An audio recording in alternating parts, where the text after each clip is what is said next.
নমস্কার, আমার নাম সর্বজিৎ। কিছুদিন আগে আরজি করে একটা ঘটনা ঘটে গেছে, যে ঘটনাটা আমাদের সবাইকে নাড়িয়ে দিয়েছে এবং এর মতো দুঃখজনক, ঘৃণ্য এবং পাশবিক ঘটনা সম্ভবত হতে পারে না। এই নিয়ে আমি ভিডিও বানানোর জন্য অনেকবার চেষ্টা করেছি। তোমরা জানো আমি বিভিন্ন কারেন্ট টপিকের ওপর যা যা ঘটছে দেশে রাজ্যে সেই নিয়ে ভিডিও বানাই। এই ব্যাপার নিয়ে আমি ভিডিও বানানোর জন্য অনেকবার চেষ্টা করেছি, পিপিটি বানিয়েছি, সেটা প্রেজেন্ট করতে চেয়েছি, কিন্তু করা হয়নি।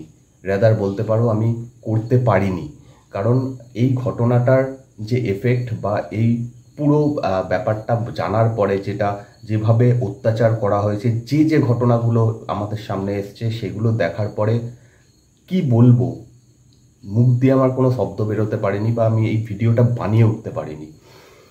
কিন্তু আলটিমেটলি আমি আজকে স্বাধীনতা দিবসের দিন এই ভিডিওটা বানাচ্ছি একটাই দাবিতে বা একটাই বক্তব্য তুলে ধরার জন্য। সেটা হচ্ছে সমস্ত পেশার মানুষ, সমস্ত ধর্মের মানুষ, সমস্ত বর্ণের মানুষ এই নিয়ে প্রতিবাদ জানাচ্ছে। আমরা গতকাল রাত্রে দেখতে পেয়েছি মহিলারা স্বতঃস্ফূর্তভাবে কোনো রাজনৈতিক সংগঠন ছাড়া দলে দলে রাস্তায় নেমেছেন, তারা প্রতিবাদ জানিয়েছেন। তাদের বক্তব্য একটাই ছিল যে জাস্টিস চাই, উই ওয়ান্ট জাস্টিস।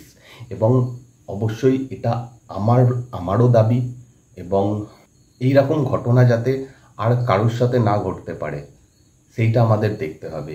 এখন যে ঘটনাটা ঘটেছে, আরজি করের যে বোনটি এইভাবে মারা গেছেন, তার জন্য জাস্টিস অবশ্যই চাই। যারা প্রকৃত দোষী তাদেরকে অবশ্যই শাস্তি দিতে হবে, এটা আমাদের সকলের কমন দাবি। একবার যদি আমরা ভেবে দেখি, সামান্য যে পোস্টমর্টেম রিপোর্ট বা যা রিপোর্ট আমাদের সামনে এসেছে, যে কি ঘটেছিল সেদিন, সেই মেয়েটি কি যন্ত্রণা, কি অত্যাচার সহ্য করেছে, সেটা ভাবতে বসলে আমাদের মুখের ভাষা হারিয়ে যায়।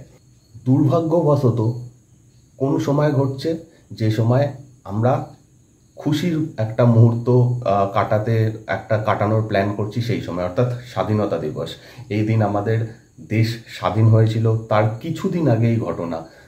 তো এখান থেকে আমাদের সব থেকে বড় প্রশ্ন এটাই উঠে থাকে যে আমরা যাই হই না কেন, যে কোনো রাজনৈতিক মতাদর্শকে আমরা সমর্থন করতে পারি, আমাদের নিজস্ব চিন্তাভাবনা থাকতে পারে, কিন্তু সবার আগে আমরা একজন মানুষ, এবং মানুষ হিসেবে আমাদের ভালোকে ভালো এবং খারাপকে খারাপ বলার মতো ক্ষমতা থাকা দরকার।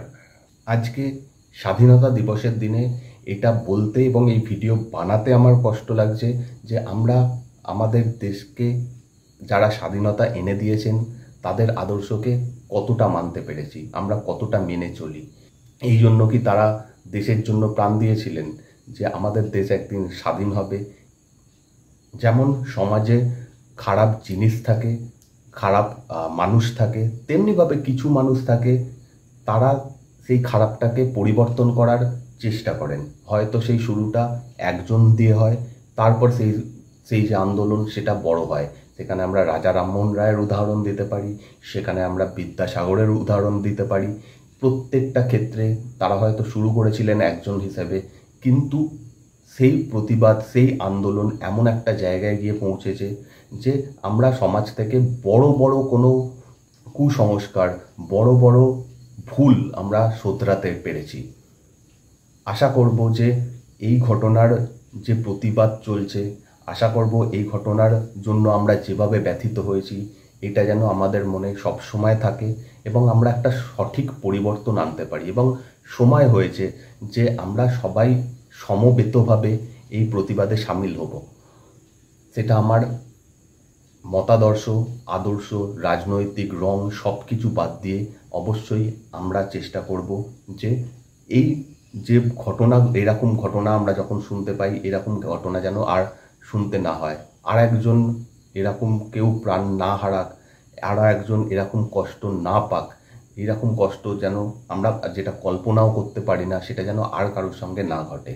আমরা সকলে এই স্বাধীনতা দিবসের দিনে সংকল্প নিই যে এই ধরনের অপরাধ, এই ধরনের পাশবিক কাজকর্ম আমরা যেন বন্ধ করতে পারি, তার জন্য প্রপার আইন, তার জন্য প্রপার শিক্ষা খুব জরুরি। যে মেয়েটি মারা গেল, যে বোনটি আমাদের ছেড়ে চলে গেল, সে হয়তো আর ফিরে আসবে না, কিন্তু আর কোনো একটা বোন, আর কোনো একটা মেয়ে যেন এইরকম অত্যাচারিত না হতে পারে, এরকমভাবে তার প্রাণ যেন না চলে যায়, সেই দায়িত্বটা আমাদের। সেই সমাজকে বদলানোর দায়িত্ব আমাদের।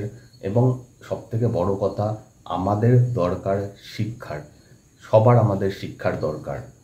সেটা আমার বাড়ির কেউ হতে পারে, আমার পাশের বাড়ির কেউ হতে পারে। যদি এমন কিছু ঘটনা, আমরা কখনোই এইভাবে কাউকে সাপোর্ট করব না যে তুমি একজন ছেলে বলে তুমি যা খুশি করতে পারো, তোমার সমস্ত অধিকার রয়েছে করার, বা তুমি যেহেতু তুমি তোমার শক্তিকে এইভাবে প্রয়োগ করতে পারো, এটা কখনোই আমরা শিক্ষা দেব না। এবং একটা শিক্ষা সবসময় বাড়ি থেকে শুরু হয়, এবং এই শিক্ষাটা আমরাও চাইব বাড়ি থেকেই শুরু হোক। এখনো পর্যন্ত কিছু মানুষ এই নিয়ে কটূক্তি করছে। এখনো পর্যন্ত কিছু মানুষের বক্তব্য, কেন একটা মেয়ে ছোট পোশাক পরে রিল বানাবে, বা একটা মেয়ে ছোট পোশাক পরে রাস্তায় হাঁটবে। এই ধরনের মানসিকতাও এক ধরনের অপরাধ। এটাও কোনো অংশে অপরাধের থেকে কম নয়। রাস্তায় ঘাটে, ট্রেনে, বাসে মেয়েদেরকে বিভিন্ন জায়গাতে বিভিন্ন রকমের পরিস্থিতির মধ্যে দিয়ে চলতে হয়। তাদেরকে অনেক সময় অনেক পরিস্থিতির সামনে পড়তে হয়, যেটা তারা কখনোই চান না, বা তাদের পক্ষে খুবই অপমানজনক, খুবই কষ্টের। সেই ক্ষেত্রে আমাদেরও দায়িত্ব থেকে যায় যে আমরা যেন তাদেরকে এমন একটা পরিবেশ দিতে পারি যে তারা সেফ, তারা সুরক্ষিত মনে করে।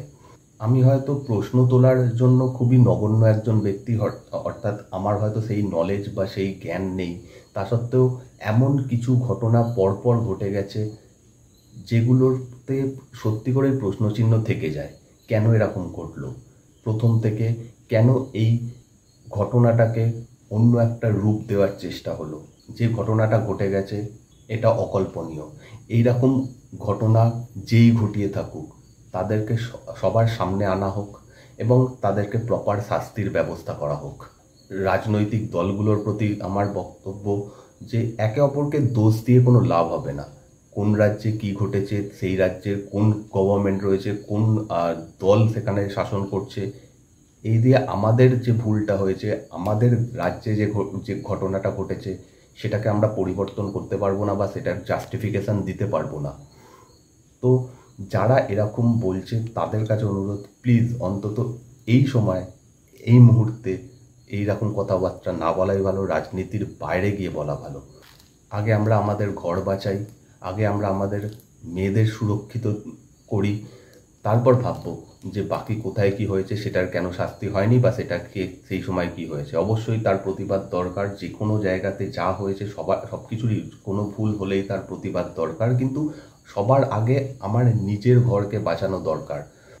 আমি ধন্যবাদ জানাই সেই সমস্ত মানুষকে, সেই সমস্ত মানুষ যারা সেই মেয়েটিকে হয়তো চিনতো না, বা তার সঙ্গে কোনোদিন হয়তো তাদের কোনো সম্পর্কও ছিল না, কিন্তু সেই মেয়েটির জন্য সবাই রাস্তায় নেমেছে, সেই মেয়েটির জন্য প্রতিবাদ করছে। এবং সর্বোপরি আজকে স্বাধীনতা দিবস, এবং স্বাধীনতা দিবসে আমরা এইটুকুই প্রার্থনা করতে পারি, এইটুকুই শপথ নিতে পারি যে আজ থেকে অন্তত আমরা আমাদের চারপাশের সমাজে একটা এমন পরিবেশ তৈরি করব, যে পরিবেশে অন্তত মহিলারা নিশ্চিন্তে, কোনো ভয় ছাড়া রাস্তায় হেঁটে বেড়াতে পারবে। ভিড় বাস ট্রেনে ওঠার আগে তাদের এটা চিন্তা করতে হবে না যে এখানে উঠলে আমার কি কি হতে পারে। রাত্রিরে কাজ থেকে ফেরার পথে বা কর্মক্ষেত্রে তাদের যেন এইটা ভাবতে না হয় যে আমার সাথে কিছু খারাপ ঘটে যাবে না তো। প্রতিজ্ঞা নেওয়ার সময় সত্যি এসেছে, এবং আমরা এই পরিবর্তনটা চেষ্টা করব বাড়ি থেকে নিয়ে আসার। এটাই আমার বক্তব্য ছিল, এবং চাইব খুব তাড়াতাড়ি, খুবই তাড়াতাড়ি দোষীর শাস্তি হোক, দোষীদের শাস্তি হোক, এবং আমাদের এই ছোট বোনটি বা দিদিটি সে যেন শান্তি পায়। শুভ স্বাধীনতা দিবস।